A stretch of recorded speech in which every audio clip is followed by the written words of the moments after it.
lot of moving parts there. So what I have been doing over the last 10 or so years of teaching this course is I have made up an analogy to kind of help you remember this sequence of events. Now, two caveats here. One, efforts have been made to make this analogy gender neutral as much as possible. And two, this analogy was meant for a time when we were allowed to go out and go places and do things with other people. Hopefully, we can get back there again soon. So just keep that in mind. So you are glutamate, and you have been cooped up in the synapse all week. And so it's Friday night, and you want to go out. But you don't want to go out alone. You want to go out with your friends. So you have this one friend called AMPA. Now, AMPA is the type of friend that no matter what you're doing, no matter what you propose, AMPA is always there for you. AMPA is always going to come out and do whatever you want. So, hey, AMPA, we're having beers at noon on Tuesday. I'll be right there. Hey, AMPA, I'm going to go see a movie. Okay, let's go. Adam Sandler's in it. No, it doesn't matter. Let's go. Fine. So AMPA's always there for you. Great friend. The thing is, AMPA is one of those types of friends that you have that doesn't bring a lot to the table in terms of entertainment value, if you know what I'm saying. So it's like, wonderful person, but if it's just you and AMPA going out, what will happen is the two of you will find a kind of quieter part of the bar, maybe share one drink or two. How about that local sports team and their recent winner loss? Yeah, or have you heard about those sales at that place, or what have you? And the two of you will spend a bit of time together. You might call it a night at 11:30, go home, go to bed, and not have a particularly memorable night. It's fine, but it's not going to be that memorable. But you have this other friend, and that friend's called NMDA.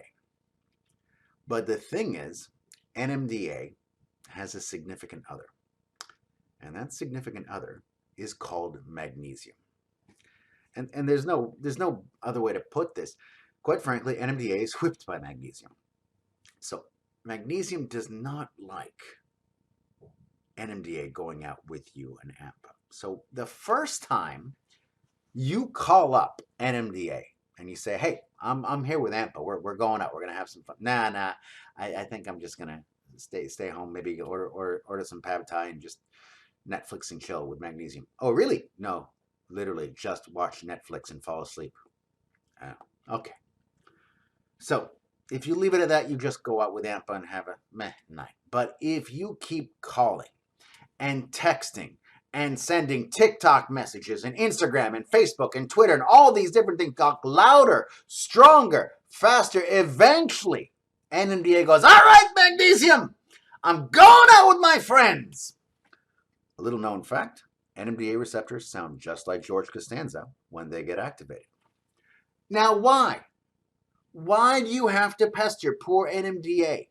Seems perfectly happy at home staying with magnesium, because NMDA is the type of friend that you have that when you get a couple of drinks into him or her, that's when the crazy stuff starts to happen. That's when you start dancing on tables, you start hitting on firemen, you stay late night, you go have pizza and shawarma, all that crazy stuff where you have those legendary nights, those things you will remember and tell your grandkids. This one time I went out with AMPA and NMDA and we went cow tipping and did a whole bunch of weird things.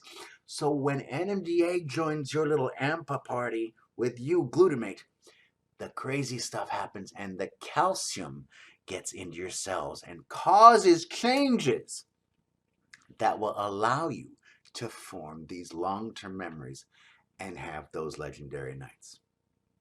So when the time comes for us to all be able to go out again, hopefully, and have the enjoyment with others, you got to ask yourself, who are you going to be? You going to be glutamate? You going to be AMPA? Or are you going to be NMDA? Me, I'm dopamine. Kind of rewarding, but too much of me makes you psychotic.